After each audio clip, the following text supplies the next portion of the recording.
Yeah, hello everyone, and welcome to Imagine Communication panel session. We're very excited to have our lunch time guest speakers here. Dan Walsh, we have James Rivers, and also Jay Cox. Welcome to the Hello. panel. Thank you for having us. Yeah. Thank you. Great. We are here to talk about video network monitoring and also those challenges that exist. We have also representative of the end user side experience and some cases to come up. We could probably start with a brief introduction. Can we start from Dan, please?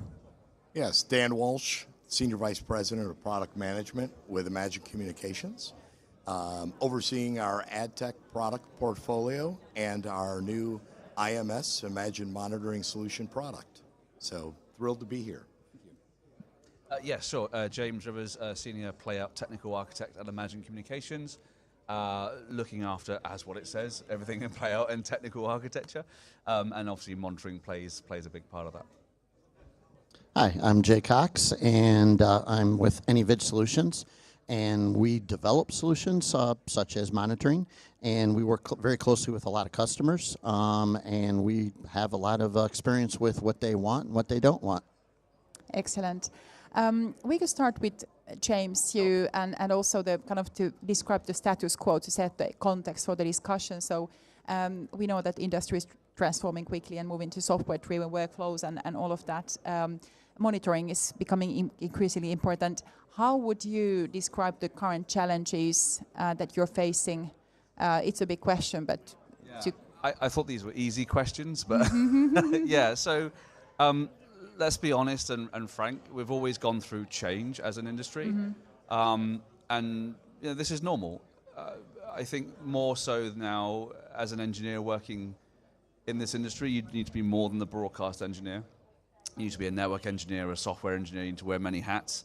And I speak to lots of people in the industry, and there's always those challenges when they are adopting new technology in their facility that they perhaps aren't very familiar with.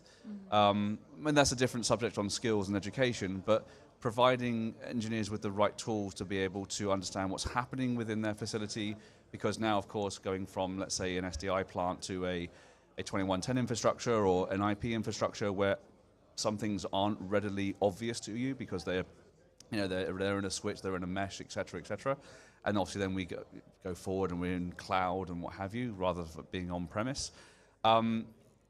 It's a challenge, and providing those tools to give the engineers the opportunity to understand what is happening within the facility with those broadcast, those rather complex infrastructures, is going to be forever growing. These systems scale out, and sometimes they move faster than those monitoring tools do, right? And you need to be able to get across them as soon as you can.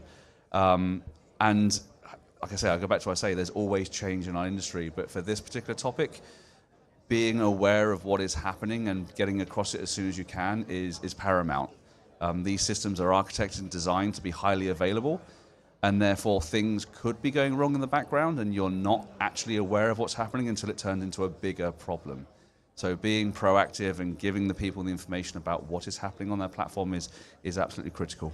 Right, and also you mentioned complexity and also Yes. the increasing diversity of different tech applications. Yeah, and these are different systems, right? They could be islands of IP infrastructure that don't, they're being bolted on and they're being added, and you're growing your platform as you go. Right. So you need to be aware of the existing platform, the new platforms that you're building, the cloud elements, if that is the thing that you're going towards. Right, and whether they're communicating with each other properly. Absolutely. And interoperable and all that. That's very interesting. It's been actually already difficult in the past. Video networks have always been more difficult than we expect. And now you mentioned SDI to IP. Why are those changes so difficult for broadcasters and video operators? Could you then also a bit touch this? Yeah. These changes introduce a whole new level of complexity that video operators, as James talks about, isn't always prepared to handle and aware of the variations in the new IP technology that could impact the video delivery process, either just the complete delivery capability or various nuances within the network that can simply cause quality issues, introduce problems in the video content, audio content, et cetera, that isn't necessarily a complete failure of a device. It may not be readily obvious to an operator there's a problem until it's existed for quite a long time and had a substantial negative impact to the customer. Today's landscape of tools for monitoring video networks has really come out of the IT world and the IT industry. And video operators are doing the best they can to use these tools in ways that help them watch devices and how the devices are operating. And overall with the networks, in other cases, how the network's operating. But at many times it's missing areas that are pertinent to a video operation. And it's incumbent then on the customer to somehow fill those gaps in, whether they are able to engineer those development areas themselves, to fill those gaps, to monitor those nuances in the new network, or they buy more tools. And what happens is then the customers have a patchwork of products to attempt to watch everything they need to watch, not just from a traditional IT standpoint of is the device working or is it not, but more importantly, is what the device doing, delivering the quality to my end customer that I need. And as this evolution continues, the problem only continues to get worse, and it's putting more pain and more challenge on the video operators and broadcasters today to come up with a good solution that gives them that complete visibility. Yeah, and I would just add to that. I mean, look, obviously we are, as a broadcast industry, we're special, right? We think we're special, but we are moving to a more of an IT-centric space and what have you.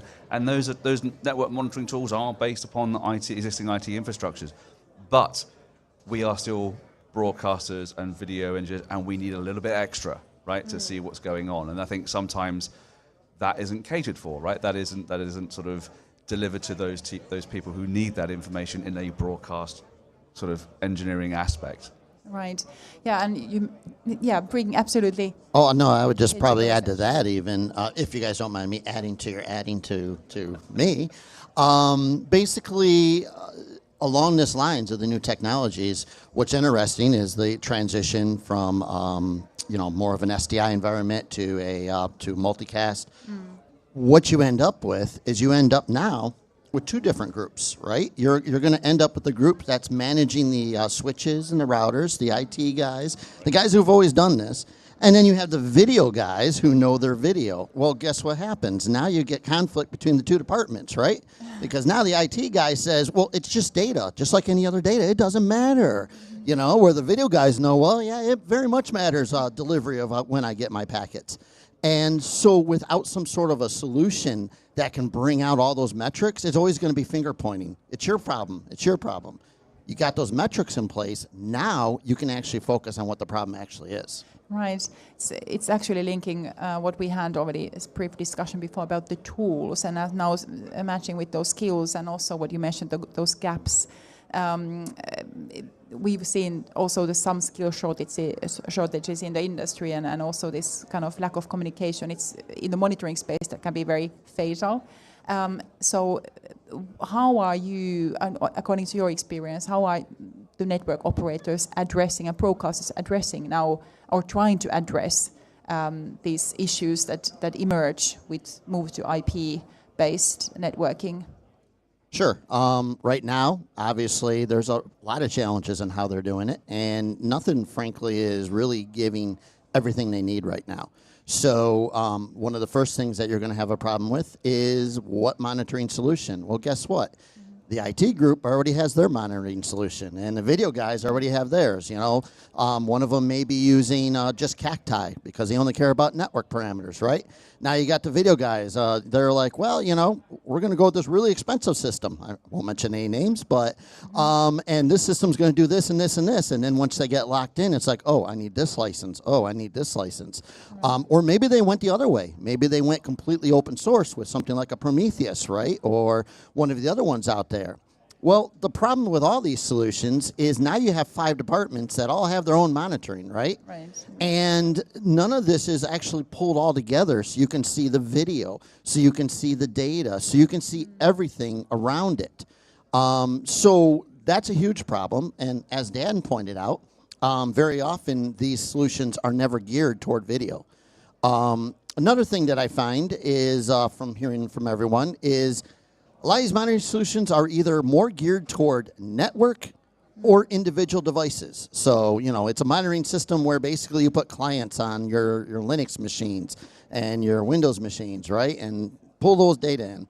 Or it's somebody who's actually pulling in stuff from switches. They don't cover both of them, and they don't have the expertise to do that. And a lot of the reasons for that is because a lot of these monitoring systems, they're not multi-protocol. They're, you know, focused on SMP stats, right? Or they're focused on putting a client on it. So having the ability to have something that can pull it in from multiple different protocols, and not just multiple protocols, but, you know, a good system should also be able to bring in aggregated data from an existing system. That way, IT, you want to keep that system because at least it's been integrated? Okay, we'll pull that data in and then take a look at that. And that's a challenge that they haven't really solved yet. These are just some of the challenges that they've had. Another big challenge that they've had is on who sees what. So in almost every single system out there, right, you got these monitoring screens, and you got this, and you got that. But guess what? The IT guys don't care about video. As I said earlier, they don't even know video. They can't spell video, right? So they only care about their stuff. You know, I'm in charge of the switches and routers in the ring. And then, of course, the video guys, they don't know how to spell switch, and they certainly don't know the ridiculous number of protocols that I come would with give us some switches. more credit. We do know how to spell switch. But just to talk to your former, the point that you made, I've spoken to a number of broadcasters, and actually there's a similar pattern, which is there are teams and business units within those companies, and they are focused on that part of their delivery chain. But actually there are other business units that are in that same, and they are not seeing what is happening pre or post their particular part of what they have to handle. And so you get this conversation which, well, I can see exactly what is happening in my part of the signal flow, but I have no idea what's happening, even though it's in the same facility as me and what have you. I have no idea what's happening in another business unit, you know, just before it arrives to me. So having something that can give them, as you say, the aggregation of all of this information through a single pane of glass, or at least a single platform, that is almost like the silver bullet to, you know, provide that to them across the entire business, and geographically as well, right? Multiple sites. Right. So what you're saying is the perfect solution would be able to group just the devices that these groups care about, right? But also have the ability for them to see the overall picture if they need to see it. Then they can focus on their little silo, but in the same system, also be able to see everything else when they need to see it. And also to anticipate those unexpected risks that may emerge, which we already discussed. You mentioned actually energy supply and kind of that can happen in the background, such which we cannot anticipate without having a solution which can be on the edge. That is where this goes ultimately, to be able to harvest all that information that is really pertinent to monitoring a video network, to build up the characteristics and the profiles of the healthy network. And what are those variables that impact a video network from just a quality standpoint or more critical impact, and be able to learn what generates those issues. And over time, being able to get a network operations in place that is learning from the operation of the network in a healthy way, and be able to predict where conditions are created that could cause a problem to the video stream in the end. Right. So, Dan, that actually brings to me a huge problem that I'm constantly hearing from them, and that is, I've got 300 different alerts.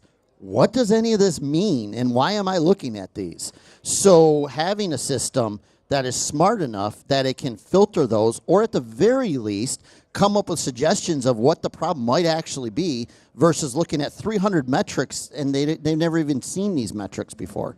So having something that can kind of really group things together and say, oh, this is probably where the problem is, would be the perfect solution. Right, and also this predictiveness, what you mentioned as well, that how about your solution? And also that you mentioned interestingly that, because we have to talk about AI also a bit everywhere, but it was quite interesting what you mentioned, that you will be using historic data that you have also to train your future solution to and educate it to detect potential risks that could emerge. Could you please talk a bit about that, please? So the application of AI is opening whole new opportunities for businesses today, as long as those opportunities are delivering real value to the customer in the end.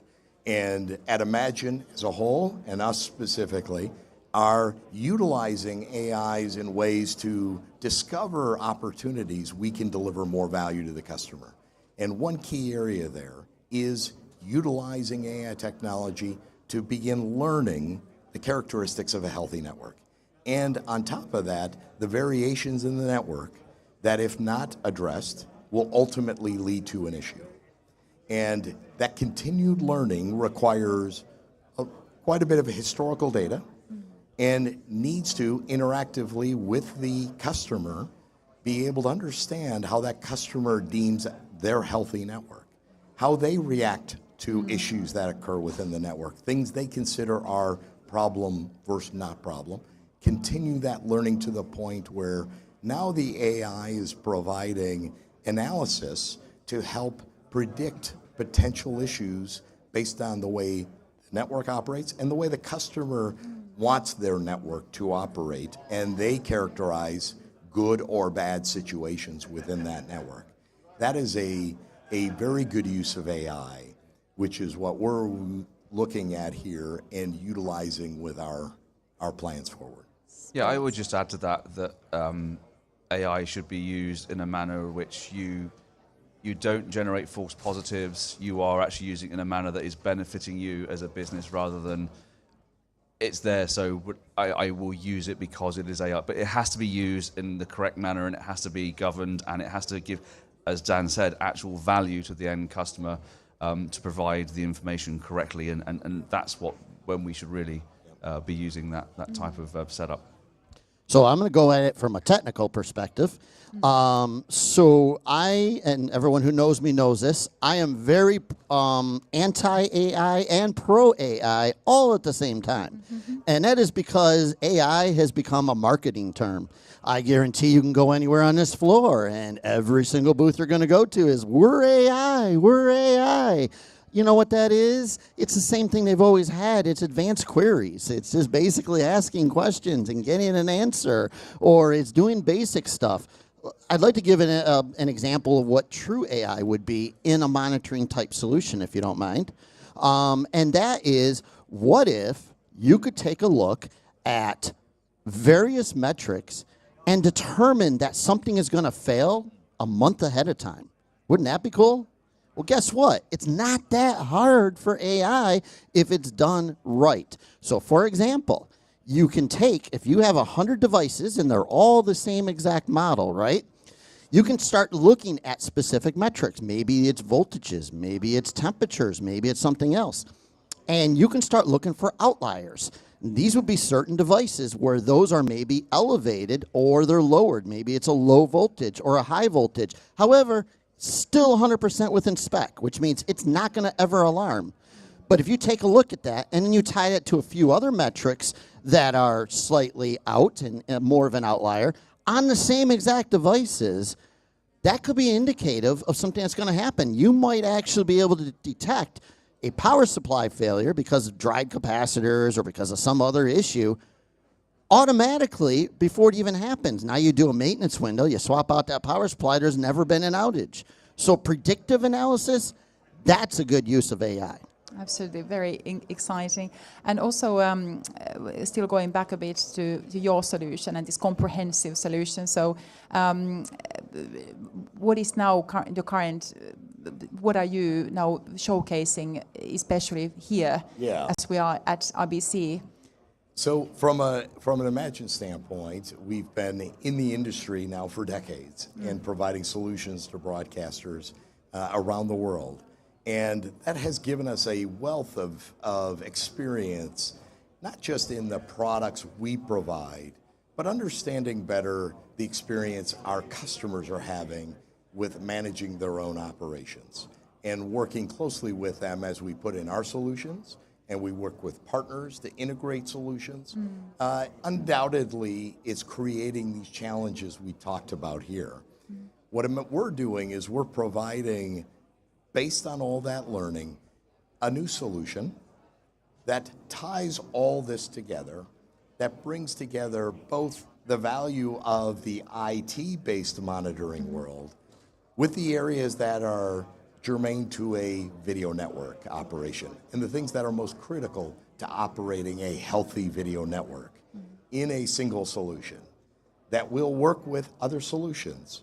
But the ultimate goal is to give that video operator complete visibility in their entire network path within their operation. So when there is an issue, they're able to identify and troubleshoot and identify the source of that issue as quickly as possible. And then ultimately get to the point where the tools are helping them predict areas that could be problems in the future. So working with the imagined customers, working with partners like AnyVid, are bringing to the market a solution that ties all that together to give the customer, the video, the broadcaster, complete visibility of their video network in a way that's most pertinent to a video operator. I think just to add to that, the conversations we're having at the show, because we obviously have the demonstration on the pod. There's a lot of interest in a monitoring solution, which tells me that there is a problem. There are suppliers out there that do offer monitoring aspects, etc., and observability, as Dan and Jay have mentioned previously. But there's obviously something still there that needs to be addressed. There is a problem in which they're just not getting addressed. So that's what we're trying to address with the product that we're presenting at IBC. So does that also relate to a bit more like education of the solution as well for those? Not so much about education, but I think it's more about, as I mentioned earlier, there are silos within a business. There are elements of new technology and things, how they are being inserted into a customer's facility that perhaps they're not familiar with, and there might be an education issue there. But moreover, it's about how do we keep across everything within our facility, and we make sure what pays the bills and where the customers have eyeballs on our strip, we're not affecting that product. It is a challenge. It is a challenge, and we need to provide the tools to help them navigate this particular path. How do you see the thinking now that everything is happening so quickly in terms of AI and all this?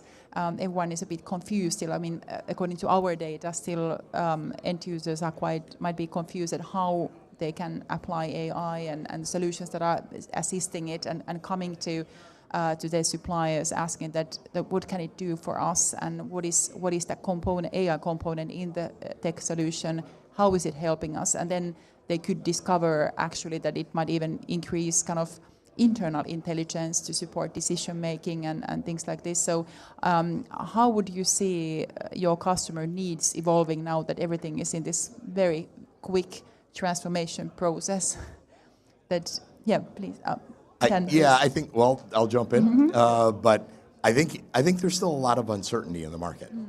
I think there's a lot of uncertainty about what actually it's providing me and how do I know it's actually helping. And there's a lot of trial and error that's going on today. So there is a lot of learning. There's a lot of education so that operators, customers understand where it actually does help me, and then show me in a repeatable way that it actually has helped me be more efficient, run my operations better, give me greater visibility, help me predict potential issues.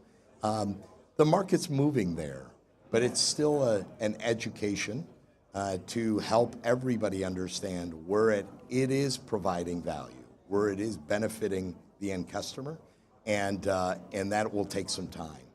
But it's a normal transitionary period Right, absolutely. with a new technology as the market's understanding the adoption of that and what it really means to them in the end. I think, if you don't mind, Dan, I think along that lines, it's not just about education, although that's an extremely important piece of it. It's also about the fact that they've already been burned several times in different monitoring type solutions. So either they went the route of buying, a really great, expensive system, and they were sold it can do this and this and this, and now they're finding, okay, well, I got to pay this and this and this for something that still isn't covering all my network. Or they went the other route and said, well, we can save money. We can go to this open source solution or this free solution. And then they find out that it can only do a piece of the network, or it can only do certain protocols. And so, okay, well, now I got to put in a second one. Okay, well, that covers this piece. Oh, now I got to put in a third one because neither of these do SNMP. I need to do SNMP. So now I'm off to this. So I think there's a reluctance, even though there's a need. So they're trying to find the perfect solution, but they're not sure what to believe. And so education is the way to do it, is to explain, okay, we know you need this. Here's how it is. We know you need this. This is how you do this. Okay? Mm-hmm. Very interesting. And Imagine is a very international, global organization. How would you, still sticking to those needs of customers, how would you see them evolving geographically? That you do see certain markets being a bit ahead of in the adoption curve? Yeah, that's natural. Every customer is different. Every customer is on their own journey, right? And there's no right or wrong path. If you want to continue using a certain technology, and that's absolutely fine, and we support that. If you want to go on to more of an IP-centric network, yeah, fine, we support that too. But every customer is on their own journey, and they will come to a point where they naturally just need to get across the tools to help them navigate that path. I speak to a lot of customers who are, if we just take it back to the SDI 2110 conversation, they have a number of engineers who are very much familiar with the SDI infrastructure, and they are very happy using that. But at some point, they're going to adopt the 2110 infrastructure, and as you've mentioned already, it's a skills gap / education or what have you. They're not scared, but they are also slightly nervous that they have to support this new technology, and it's providing them with the tools to make sure that actually what is being implemented within their facility, that they are given the tool set to cover off and manage that system. So it's a forever ongoing journey, and there is no you have to switch over at this point. It's you do it at your own pace. Right, and also now if thinking SDI, a lot of still venues, stadiums that kind of might be fibered connected, and 100%. and of course Tier 1 sports is a area where things have to go right at once. At the same time, our research, we have seen definitely move towards Tier 3 to kind of more niche sports. Yep. Live cloud production, all of that kind of hybrid setups. Yep. It's of course confusing, but we see that also increasingly becoming part of also Tier 1 productions and kind of live streams. So do you have any thoughts on those drivers of kind of, let's say, in sports, or how is it affecting your business? So sports actually creates an interesting dynamic, because when we talk about an operator managing a network, a lot of times what we think about is the network is in one place and it's not moving, and the sports world brings mobile networks. It brings mobile broadcast operations. And that is a new element of challenge. Now that's increasing as well as we're expanding and we're covering more sports, not the top sports. We're going down to other levels of sports and new sports that are coming in. Creates the need to have broadcast capabilities where those events are taking place. So now that network that was static in one place is now moving all over the place. Yes. And how do you keep track of that and have that tied into your traditional system? You need the ability to connect all that together, make it available when they need it, shut it down when they don't need it, and let it move around without going through a major change with your operations to be able to have eyes on what's happening. Right. And so that has introduced new dynamics, not just in the broadcast space where that's continuing to grow, but in monitoring as well, because these networks are becoming more important that are at the location. They need the same critical visibility that a static network running in a broadcast center would need. Right. And that needs to get tied into all of this. Absolutely. We still have a little bit time. We are seeing actually increasingly media tech vendors entering new markets and not only broadcast and media. So we see corporate, education, religious communities using video, healthcare sector. The video is becoming so important instrument in many other. How do you see that kind of trend affecting your company and those needs that might emerge for the really professional, comprehensive monitoring? Yeah, I mean, not. It all depends on the scale of your operation, I guess. Sometimes things you just plug in and play and they work, and monitoring may not be needed for that particular reason. Okay, a small setup, that's fine. Obviously, the operation you have here, right? No one's monitoring this. It's the lights are on, the power's on, everything's functional.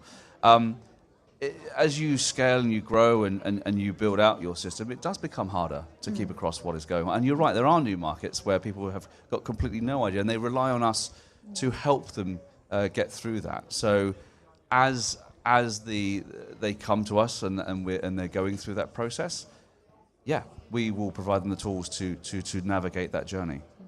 And it's great to build then on top of what you already have for very high quality broadcast. Yeah. So we, as Dan said, our heritage in broadcast is decades long. We've been here for a number of years, and we continue to do so. Customers still purchase SDI, and that's great. We do that. They also, though, have a number of IT-centric peripheral items that support their facility. Do they need monitoring? Yeah, they probably do. And so we're providing that in our offering as well. And you go to the other end of the scale where you've got these early adopters who have taken on the 2110 capabilities, they've taken on the cloud capabilities, and they are moving at a pace. And again, we need to keep up with those customers and provide them with, as I say, I come back to the same phrase, the tool set to help them make sure they keep themselves on there and they manage their networks. And I would just add to that when you're talking about different size of operations and sophistication level, some of these smaller operations may not have the sophistication to put in place what they need, may not have the budgets that warrant what the big products provide. And that's why we've looked at this also as a service.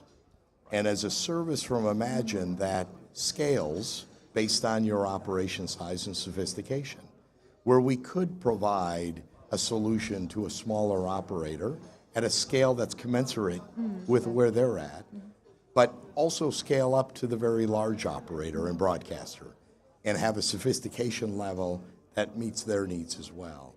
As a service, we can do that from a scalability standpoint, which is harder if you're simply just providing a product and letting the customer work with it themselves. Right. Actually, you've mentioned open source a few times, right? As I think maybe it might be yourself. Yeah, you can do that, but guess what? That also means you have to build it, right? You've got to be able to put this together, and maybe you don't have the skills or the people in your team to do that, and it does take time, right? So yes, there is a route where you can do that, and there's also other options available to you. Through service and Jay, we want to have you back in the conversation that talking about if you can imagine an ideal monitoring solution, what would that look like and what should it include, all of the features and aspects that you could dream of? Sure. The perfect system is the Imagine system. So I can definitely talk about the perfect monitoring solution. It is something that, AnyVid has been focused on for a very long time, and we've talked very much with customers about it to get that feedback. So the perfect monitoring system, obviously it's going to be more cost effective, so you can justify the monitoring system. The perfect monitoring system isn't just a giant aggregator. If you just take a bunch of metrics and you throw them into a database, even if you have a way to build your own dashboards, well, guess what? It's not very meaningful, and you certainly can't do good AI on that because you don't even know what devices they're from, other than you flagging it in software. So the perfect solution would have already pre-built profiles based on different models, and then basically you just simply enter the device into an inventory. Once you've entered it into an inventory, you select the profile for it, and then boom. Everything you need is there. You have default dashboards that are all category-based, so you're not looking at one great big giant line of dashboards. It automatically has thresholds defined on key metrics. It automatically has alerting already built into it, and it will do everything you need from an alerting standpoint. Beyond that, something that can do lots of different types of alerts, because guess what? Nobody wants to get it the same way. So, email, yeah, most of them do that. Texting, some of them do that. But you know what? A lot of people want to get it from Teams. A lot of people want to get it from WhatsApp or Slack or some other means. So something that is flexible enough that can actually go whatever route you need it to go to. That would be key as well. The perfect solution is, as I mentioned earlier, something where the guys on the network can see their stuff and the guys who are video can see their stuff and focus on their stuff. But if they need to, be able to go back and still see everything else at the same time. And honestly, there is no system that actually built that. Well, maybe nobody. Beyond that, there's a lot of other things that are missing, I think, in a lot of the current systems that make the system the perfect solution. So one of those would be basically controlling those alerts at an infinite level. And what I mean by that is, I only care about these metrics.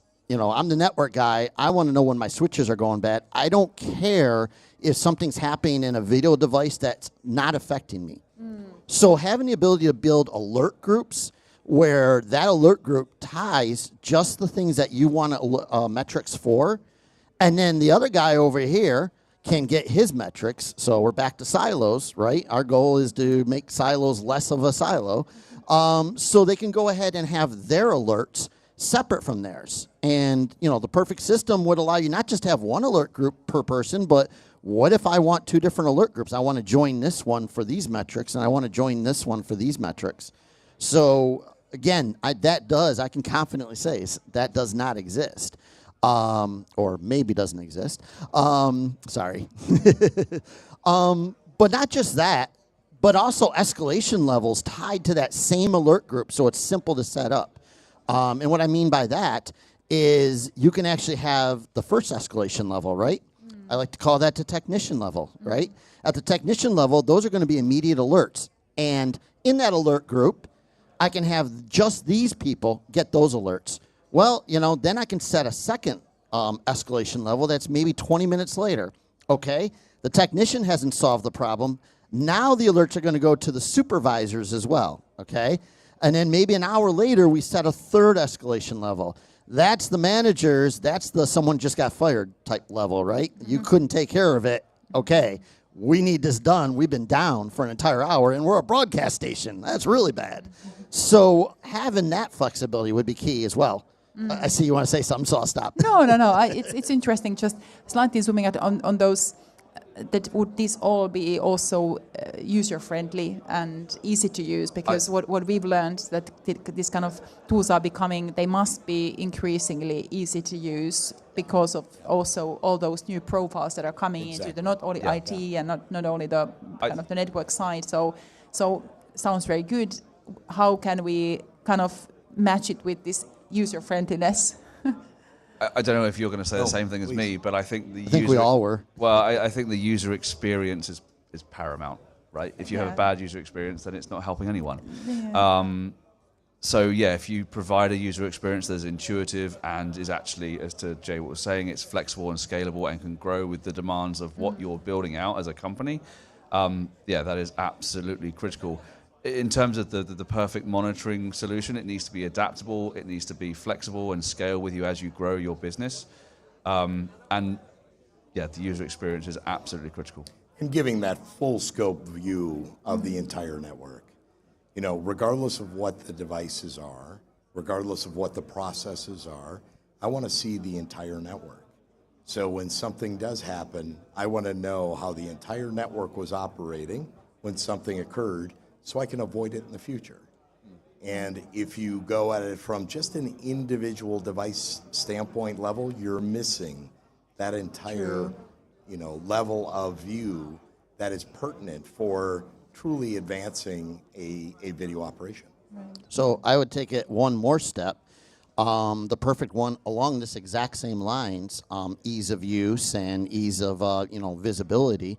A lot of the more advanced ones, they have network maps, right? Okay, this device is connected to this device. This device is connected to this device. Okay, great. That is nice, and that is helpful. But the perfect solution wouldn't just give you a view like that, but maybe a view of the process flow. So with video, right, we're going to bring in that video from multiple sources. And then from there, it may go into, a graphics generator where it's actually going to put your graphics on it. From there, we may do further pre-processing before we send it out, right? Sometimes those might actually be all in the same server, right? So when you have that kind of a flow, a network map really doesn't help you. You don't really know where in that chain an app has failed or something along the lines of an app has failed. So if you could have a process flow that kind of shows that process, that video being processed as like a channel, and you can follow that channel flow all the way through without your network connections, that would be perfect. Because I can actually open up this channel, I can see everything it's going through just on this channel, not the whole network. Oh, this one's alarming right here. I see this one red. That is where my problem is. And that would help you in that flow figure out where your problem is. That's probably one of the easiest things that you could have. That's right. Yeah, this what you said about the process flow and then seeing it. This visual aspect of tools has become so important that also our data we've seen that it's very, very important. Then you wanted to also add something. Please. No, just saying that also because the ease of use and kind of when you visualize it and you have a dashboard or whether you have these different teams having different alerts, but at the same time it also makes it much more accessible within different teams. And Just the one thing I always say this to all engineering teams, I'll just say it here, dashboards are great, they look pretty, what have you, but I'm not standing in front of it all the time. So being presented with the information in another manner that Jay has mentioned through any medium or format, that's where I want to be notified. Right. So thank you for bringing that up. That's actually an excellent point. So when it comes to ease of use in views, there's really several different types of views that really apply to several different type of people. So in other words, you're going to have the guys who are monitoring 24/7 potentially, right? And these guys are maybe a couple engineers, maybe it's something larger, right? All they're going to care about initially is a single screen, right? Single piece of glass that they don't have to scroll through, that they can have mounted up in their little engineering center, right? And it's going to tell them, I have a problem now, or I don't have a problem, everything's quiet. That's what they care about. The actual engineers that are going to troubleshoot the problem, they're going to want to dig in and see everything else. So that's a whole different view. Most of these systems, right, you're just going to have a dashboard with all kinds of metrics, or maybe even a whole bunch of dashboards with metrics on it. So having something that can just pop up a summary of every site and how many alerts there are on that site, that's perfect. That way those guys can keep an eye on it. When they see a problem, they can take a look at whether they can figure it out. If not, they go to the engineers, and now the engineers are going to dig into that level. So having both views and not just one or the other is a really key thing in a perfect system. Right, interesting. Well, we could probably start to wrap up a bit before we do that. Could you probably tell not what is keeping you up in the night, but more that what is the most exciting aspect, technology aspect that you are looking at either in Imagine, within Imagine, or then also on a wider in the industry, please? I think from an Imagine standpoint, the ability to see all the pieces that Imagine has come together in one. So we've got networking and playout solutions that are core to customer operations and broadcasters that are delivering day in, day out the quality that the customers expect. To our ad tech solutions that are now monetizing that content for customers, working with our network and playout solutions, and now giving the customer complete visibility of all that. The entire operation, both in delivery and in monetization value, because at the end of the day, the broadcasters are doing this because they are selling content, and that content is critical. Whether it's the quality of the content, whether it's the advertising that goes into the content, the ability to have a complete view that it's all working consistently, and I'm going to have the reliability of uptime, is the most exciting thing for us, to see all the pieces come together for our customers. Great, coming to the core. For me, what keeps me up at night, the industry, I think we're always in an exciting point. We are hurtling forward. I'm excited for the future, but I'll also caveat that with there are challenges ahead. Our broadcasters, that they have their own challenges with trying to become or stay relevant, get their content out on various platforms, and they're having competitors that they've never had before. The likes of YouTube and Netflix and streamers and what have you. They have to stay competitive, and they have to continue to get those eyeballs on the screen. And as I say, it's a challenge not only in that aspect, but it's a challenge in adopting new technologies, running their businesses, sometimes cheaper than maybe what they want to outlay from previous. And it is exciting. New technology and new aspects of how to deliver that content from A to B to C to D. Yeah, it's gonna be fun. So from my perspective, I'll try to leave this on a positive note here, because I never sleep at night because I'm always worried about something. So from a positive perspective, what I'm really excited about is actually kind of twofold. One is because I have to use monitoring myself, not having to play with Grafana boards where I'm trying to build, a dashboard that's for one product, or basically a product that, okay, I got one great big dashboard. Having just dashboards for each of my products that are customized to that one without me having to build it myself. Just being able to turn it up, choose a product, there's my dashboards. That's one thing that excites me because I haven't had a chance to actually have that before. Another one, and it's, as I said, it's personal to my heart. I both love AI and hate AI. Having true predictive AI and being able to take care of a product before that product fails, because you know what? When that product fails, I'm going to get yelled at by my boss. I'm going to get yelled at by customers. I'm going to get yelled at by the guy down the street just because he wants to yell at me. So, being able to take care of that ahead of time, that's the perfect solution. That would be so awesome. And that might be the future, even near future. Hey, thank you very much for this very exciting and interesting conversation. And we'll keep eye on what is happening and how the solution will be developing. And thank you once more. Thank you very much. Thank you. Thanks. Thank you.